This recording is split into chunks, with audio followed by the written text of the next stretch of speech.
भोलेनाथ की रुद्र संहिता पार्वती खंड 23वां अध्याय। जब शिव महापुराण सुनिए, बहुत भाग्य है कि आप लोग सुन रहे हैं। लाइक करें, कमेंट करें, शेयर करें, घर घर तक पहुंचाइए, जन जन तक पहुंचाइए और वीडियो को लाइक जरूर करें। जय भोलेनाथ की। हिमालय आदि का तपस्या निरत पार्वती के पास जाना।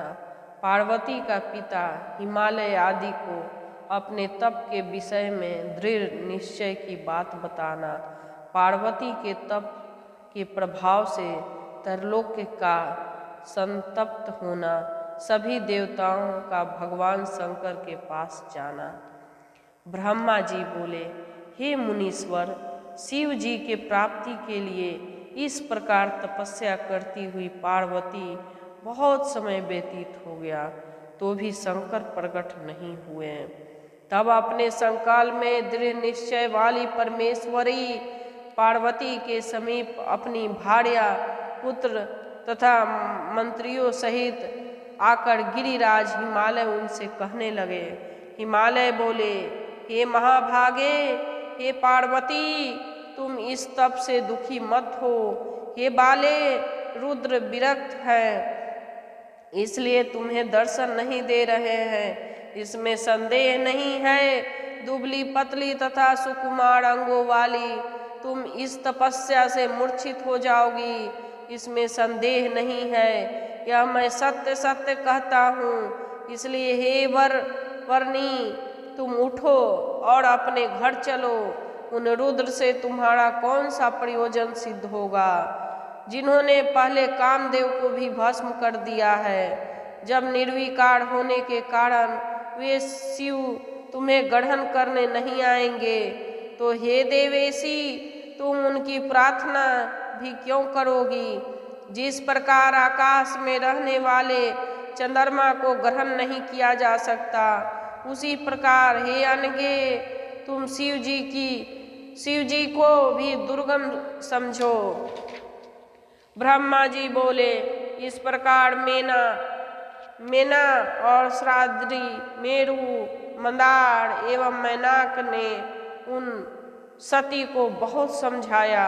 अन्य क्रौंच श्री पर्वतों ने भी अनेक कारणों को प्रदर्शित करते हुए आतुरता से रहित उन पार्वती को समझाया। इस प्रकार सब लोगों के समझा लेने के बाद तपस्या में संलग्न वे पवित्र मुस्कान वाली तन्वी पार्वती हंसती हुई अपने पिता हिमालय से कहने लगी।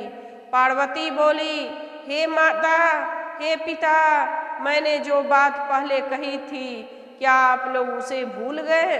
हे बंधुगण, उस समय आप लोग भी मेरी प्रतिज्ञा सुने। जिन्होंने क्रोध से कामदेव को जला दिया है, वे महादेव निश्चय ही विरक्त हैं, किंतु उन भक्त वत्सल शंकर को मैं अपनी तपस्या से संतुष्ट करूंगी। आप लोग सब परम प्रसन्न होकर अपने घरों को जाएं, वे अवश्य प्रसन्न होंगे, इसमें संदेह नहीं। जिन्होंने कामदेव को भस्म कर दिया तथा जिन्होंने पर्वत को, वन को भी जला दिया, उन सदाशिव को मैं केवल अपनी तपस्या से यहाँ अवश्य बुलाऊंगी। हे महाभागो, हे सदाशिव महान, वे सदाशिव महान तपोबल से अवश्य प्रसन्न हो जाएंगे। यह निश्चय जानिए, मैं आप लोगों को सत्य कह रही हूँ। ब्रह्मा जी बोले, पर्वतराज की पुत्री सुभाषिनी पार्वती अपने माता मेनका द्वारा भाई मैनाक, मंदर तथा पिता हिमालय से इतना कहकर चुप हो गई। इस प्रकार जब शिवा ने उनसे कहा, तब वे वीक्षण, हिमनग आदि पर्वत बार बार गिरजा की प्रशंसा करते हुए जहाँ से आए थे वहाँ अत्यंत विस्मित हो चले गए। उन सबके चले जाने पर सखियों सहित वे पार्वती परमार्थ के लिए निश्चय से युक्त हो और अधिक दृढ़ता से महान तपस्या करने लगे। हे मुनि श्रेष्ठ, उस महान तपस्या से देवता, असुर एवं मनुष्य सहित चराचर तरलोक संतप्त हो उठा। उस समय समस्त सूर, असुर, यक्ष, किन्नर, चारण, सिद्ध, साध्य, मुनि, विद्याधर, महान उरग, प्रजापति एवं गुहाग तथा अन्य प्राणी बड़े कष्ट को प्राप्त हुए, किंतु वे इसका कारण न समझ सके। तपते हुए समस्त अंग वाले तथा व्याकुल वे सभी इंद्र आदि परस्पर मिलकर गुरु बृहस्पति से परामर्श करके मुझ ब्रह्मा की शरण में सुमेरु पर्वत पड़ गए। नष्ट कांति वाले तथा व्याकुल से सब वहां पहुंचकर शीघ्र प्रणाम करके तथा स्तुति करके एक साथ मुझसे कहने लगे।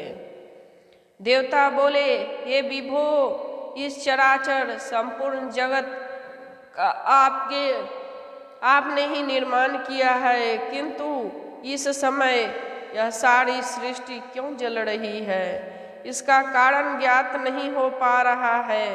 हे प्रभु, हे ब्राह्मण, इसका कारण आप बताइए, क्योंकि आप ही इसे जानने में समर्थ हैं। हम देवगणों का सारा शरीर जल रहा है। दग्ध होते हुए शरीर वाले हम देवताओं का आपके अतिरिक्त कोई अन्य रक्षक नहीं है। ब्रह्मा जी बोले, इस प्रकार देवताओं की बात को सुनकर मैं शिव जी का स्मरण कर हृदय से सोचने लगा कि यह सब पार्वती की तपस्या का फल है, सारा विश्व जल जाएगा।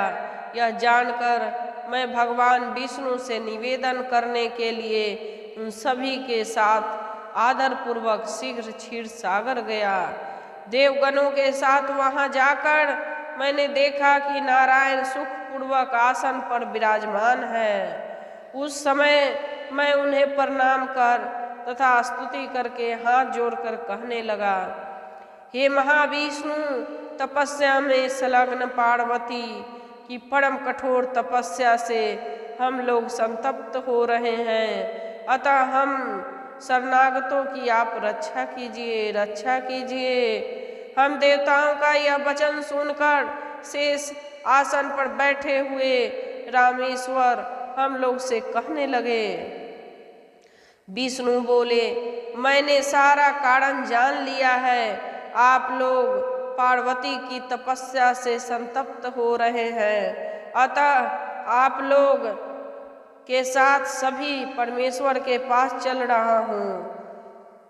हे देवगणों, हम लोग सदा शिव के समीप चलकर उनसे प्रार्थना करें कि वे पार्वती का पानी ग्रहण करें, क्योंकि शिव जी के द्वारा पार्वती का पानी ग्रहण करने पर ही लोक का कल्याण होगा। देव पिनाकधारी सदाशिव पार्वती को वर प्रदान करने के लिए जिस प्रकार उद्यत हो, उसी प्रकार का उपाय हम लोगों को उस समय करना चाहिए। इसलिए अब हम लोग उस स्थान पर चलेंगे जहाँ परम मंगल महाप्रभु रुद्र इस समय उग्र तपस्या में लीन हैं। ब्रह्मा जी बोले, विष्णु जी की वह बात सुनकर प्रलय करने वाले और क्रोध पूर्वक हठ से कामदेव को नष्ट करने वाले शंकर से भयभीत वे देवता विष्णु से कहने लगे। देवतागण बोले, हे विष्णु, महाभयंकर क्रोधी कालाग्नि के समान प्रभाव वाले तथा विरूपाक्ष महाप्रभु के पास हम लोग नहीं जाएंगे, क्योंकि उन्होंने जिस प्रकार दुराधर्त कामदेव को भस्म कर दिया, उसी प्रकार क्रोध से भरकर वे हम लोगों को भी भस्म कर देंगे, इसमें संदेह नहीं। ब्रह्मा जी बोले, हे मुने, इंद्रादि देवताओं की यह बात सुनकर वे विष्णु उन सभी देवताओं को धीरज बांधते हुए कहने लगे। विष्णु बोले, हे देवगणों, आप सभी लोग आदर पूर्वक मेरी बात सुनिए। वे सदाशिव आप लोगों को भस्म नहीं करेंगे, क्योंकि वे देवताओं के भय को नष्ट करने वाले हैं। इसलिए आप सब बुद्धिमान लोग शंभु को कल्याणकारी मानकर मेरे साथ उन परम प्रभु के पास चलिए। वे शिव ही पुराण पुरुष, सबके अधीश्वर, सबके श्रेष्ठ, तपस्या करने वाले परमात्मा स्वरूप और परात्पर हैं। हम लोगों को उन्हीं का आश्रय लेना चाहिए। ब्रह्मा जी बोले, उस सर्व समर्थ विष्णु ने उस प्रकार देवगणों से कहा। तब वे सब उनके साथ बिना कि भगवान सदाशिव के दर्शन करने की इच्छा से चले। विष्णु आदि देवगण मार्ग में पड़ने के कारण सर्वप्रथम कुतूहलवश उस आश्रम में गए जहाँ पार्वती तपस्या कर रही थी। तदंतर सभी देवताओं ने पार्वती का तप देखकर उनके तेज से व्याप्त हो तेजो रूप वाली तथा तप में अधिष्ठित उन जगदम्बा को प्रणाम किया और साक्षात सिद्धि का शरीर धारण करने वाली उन पार्वती के तप की प्रशंसा करते हुए वे देवगण वहाँ से गए जहाँ वृषध्वज थे। हे मुने, वहाँ पहुंचकर उन देवताओं ने सर्वप्रथम आपकी शिव के समीप भेजा और वे स्वयं काम को नष्ट करने वाले भगवान शंकर को देखते हुए दूर ही स्थित रहे। उस समय हे नारद, विशेष रूप से शिव भक्त आपने निर्भय होकर शिव जी के स्थान पर जाकर शिव जी को प्रसन्न मुद्रा में देखा। हे मुने, तदंतर लौटकर यत्न पूर्वक उन विष्णु आदि देवताओं को बुलाकर आप शिव जी के स्थान पर उन्हें ले गए। तदंतर विष्णु आदि सभी देवताओं ने शिव जी के स्थान पर जाकर प्रसन्न मन से उन भक्त वत्सल भगवान सदाशिव को सुखपूर्वक बैठे हुए देखा। वे योगासन लगाए हुए अपने गणों से घिरे वो परमेश्वर रूपी शंकर साक्षात तपस्या से विग्रहवान रूप में थे। तब विष्णु एवं मेरे साथ रहने वाले अन्य देव, मुनि तथा सिद्धगण उन परमेश्वर शिव को प्रणाम कर वेद एवं उपनिषदों से युक्तों द्वारा उनकी स्तुति करने लगे। जय भोलेनाथ की 23वां अध्याय समाप्त। जय भोलेनाथ की। शिव महापुराण जरूर सुने, लाइक करें, सब्सक्राइब करें और कमेंट में ओम नमः शिवाय लिखकर आशीर्वाद प्राप्त करें भोलेनाथ का और आगे शेयर करते रहें, जन जन तक पहुँचाएं। बहुत ही उत्तम शिव महापुराण है, घर में सुनना चाहिए। जय भोलेनाथ।